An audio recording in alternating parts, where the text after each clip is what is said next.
teaching studio. Today I'm going to show you some moves to help you feel comfortable when you take a barre class. I'm going to be going from head to toe to make sure that you know everything that you need to before taking a barre class, whether that's mine or another studio's. I just want you to feel comfortable. We're going to start from head, and we're going to start with our arms. Now when you go into a barre class, you might hear a high V, and that just means that your arms are up like so, just making a V. The next is W, where your arms are down here, just right by your waist, making a W. You might often go V to W to increase cardio. The next is T. Now T just makes you look like a T. This move will also help to increase cardio, and you might do some arm movements during your arm section to increase your muscle for strength. The next is goalpost, and goalpost is what it looks like, a goalpost, and again it'll be used for strength. If your arms ever get tired, you can always put them down in W for goalpost, and that's a great modification. The last is circle. You can have middle circle, low circle, or high circle. Pretend that you're holding a beach ball. Your arms are slightly rounded and going a little bit down. And that's for arms. We're going to move on to our head, our core, and our butt. So for your head, you want to have a tall neck and head, as if there's a string pulling you up. Your shoulders are down and relaxed.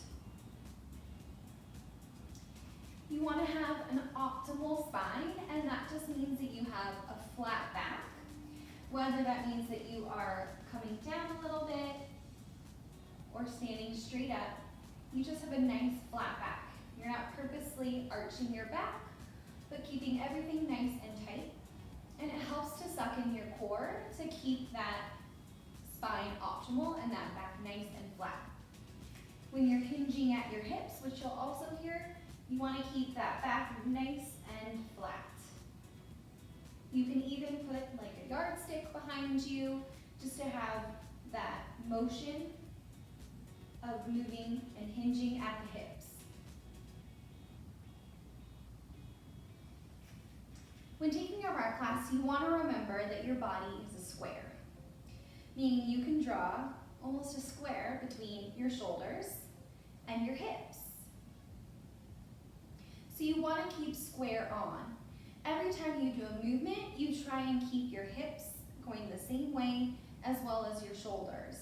If you're out of alignment, that's putting pressure on different body parts and your spine, and that might cause some pain. So we want to make sure that we have nice square hips and shoulders. We might move everything together, but we want to make sure that we try and keep that. Even in a lunge, we want to have square hips and shoulders to make sure we're not putting any added pressure where it shouldn't be. You'll also hear side to side. So side to side. We're keeping our hips and our shoulders as square as possible during this time also. Having a nice square hip and shoulder. And then next you're having oblique twist. So an oblique twist is turning just your obliques. You're keeping your hips as still as possible. It might be difficult, but we're trying our best to only move our core. And you'll often do that during a warm-up or even during maybe a hold and you're pulsing. The last thing in a barre class is you want to have a tucked butt. You'll also hear the word tuck, so I'll show you what that means as well. But anytime you're in a movement, whether you're standing straight up, maybe you're bending just a little bit at those knees, or even in a low V, you're keeping that butt tucked. So we're making sure that we're not sticking it out, because again, that's putting pressure where it shouldn't be. You might also hear the word tuck, And that just means you typically tuck when you're up on your heels.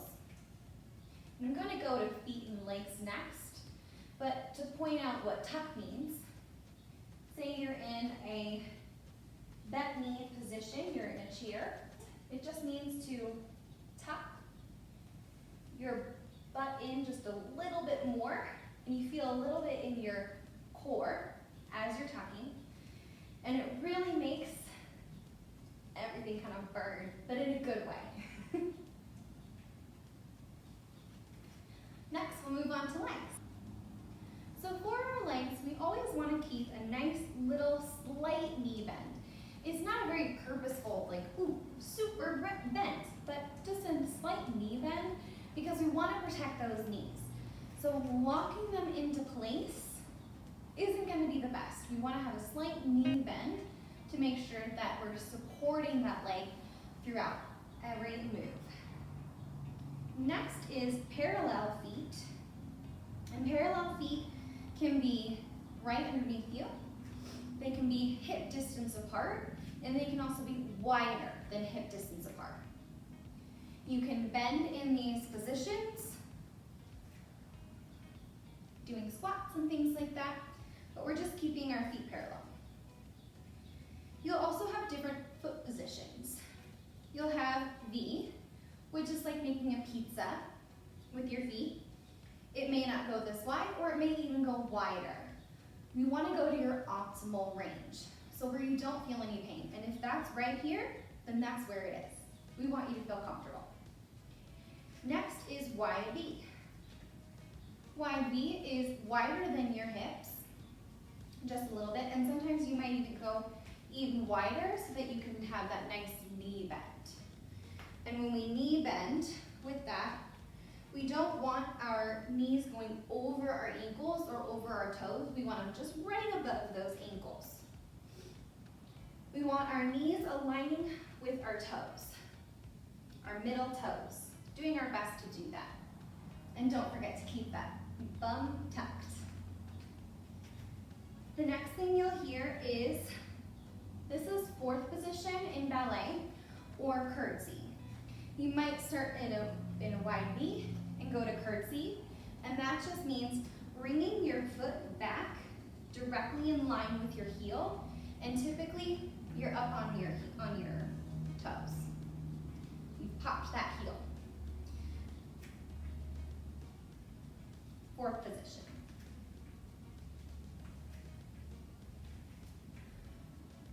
The last are leg raises.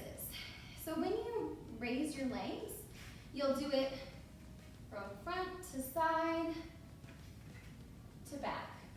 Now when we do this, we're not bringing our whole chest down to our legs. Rather, we're bringing our legs up and using those leg muscles and that core to really bring that leg up. Now, when we do this, we also want to make sure when we go to our back that we're not arching. We're trying to keep that optimal flat back, that optimal spine.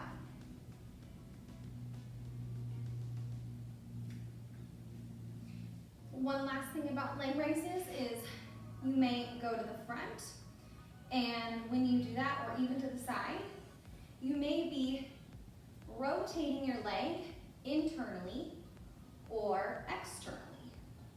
And that just works different muscle groups of your legs. If at any point you get tired or if the pain is too much, always feel free to lower your legs, have smaller movements, or even putting your hands in prayer if adding arms is too much for you. Smaller movements will definitely help, especially when you're trying to build up to bar. Bar will help you overall tone, strengthen, improve your posture. During a bar class, it's best to have sticky socks. And these are socks that have little dots on the bottom, and they help you with making sure that you don't lose traction on the floor. During one of my bar classes, you can always just be barefoot. That's totally up to you. You can also wear shoes if you're more comfortable. but I recommend using some sticky socks or even some Vibrams. They make them in a bar, like a very flat shoe. And I prefer those just because my feet are sensitive, but you can always just go barefoot as well. And then we always recommend, if you wanted to go take an in-studio bar class, I recommend wearing leggings or capris, and then a top that you're comfortable in. One that might be more fitted. You tend to sometimes go on the ground and do things, and if you don't want your top kind of falling up towards you, when you're on the ground, it's better to have a little bit more fitted so it doesn't move as much. And then having your hair up and away from your face will set you up for success. I look forward to seeing you in my bar classes. Can't wait to see you there.